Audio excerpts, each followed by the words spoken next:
तो दोस्तों आज हम प्राचीन अनुबंधन के बारे में पढ़ेंगे और ये पावलोव के द्वारा दी गई थ्योरी है और पावलोव ने इसमें कुत्ते के ऊपर एक्सपेरिमेंट किया है।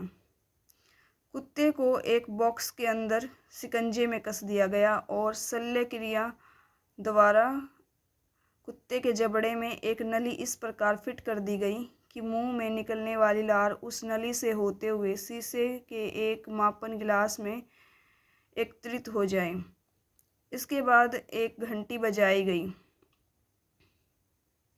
और उसके बाद तुरंत उसे खाने के लिए भोजन दे दिया गया।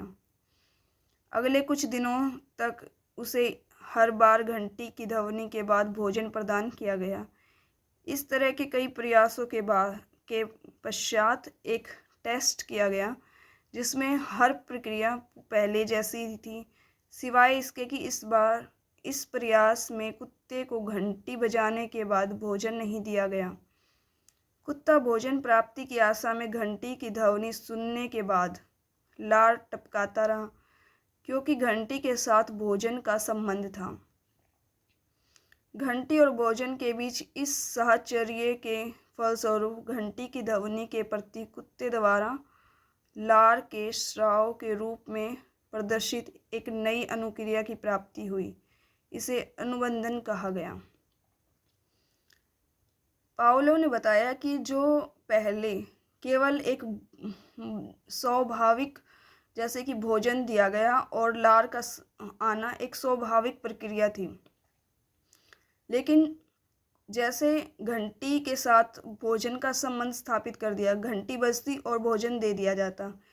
इस तरीके के कई प्रयासों के बाद क्या हुआ कि घंटी बजी और जो रिस्पॉन्स उसे भोजन मिलने के बाद लार स्रावित हो रही थी, अब वो केवल घंटी के बजने के बाद ही उसे प्राप्त हो गया। क्यों अब वो केवल घंटी बजने के बाद ही लार स्रावित करने लगा, जबकि ये अनुक्रिया तभी होनी थी जब भोजन उसको मिलता, लेकिन घंटी ने ही वो प्रभाव पैदा कर दिया जो कि भोजन कर रहा था। इस प्रकार पावलोव बताते हैं कि चीज़ों को किस प्रकार एक दूसरे चीज़ों से जोड़कर हम कुछ परिवर्तन चीज़ों में कर सकते हैं, मानव के व्यवहार में कुछ परिवर्तन किए जा सकते हैं।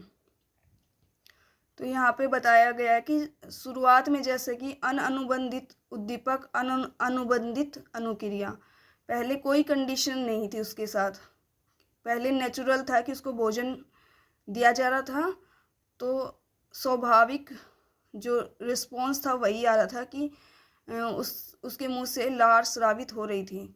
लेकिन जब अनुबंधित उद्दीपक जब उसको घंटी के साथ भोजन का संबंध स्थापित कर दिया गया, तो उसके बाद अनुबंधित अनुक्रिया प्राप्त हुई, यानी कि कंडीशनल जो रिस्पॉन्स हमें चाहिए था वही प्राप्त हुआ कि घंटी ने ही वो प्रभाव पैदा कर दिया जो पहले भोजन कर रहा था। इस प्रकार पावलोव ने बताया कि कुछ चीज़ें मनुष्य के व्यवहार में हम कंडीशनिंग के द्वारा भी एक दूसरी चीज़ों के साथ सहचर्य संबंध स्थापित करके भी चीज़ों में परिवर्तन ला सकते हैं। थैंक यू दोस्तों।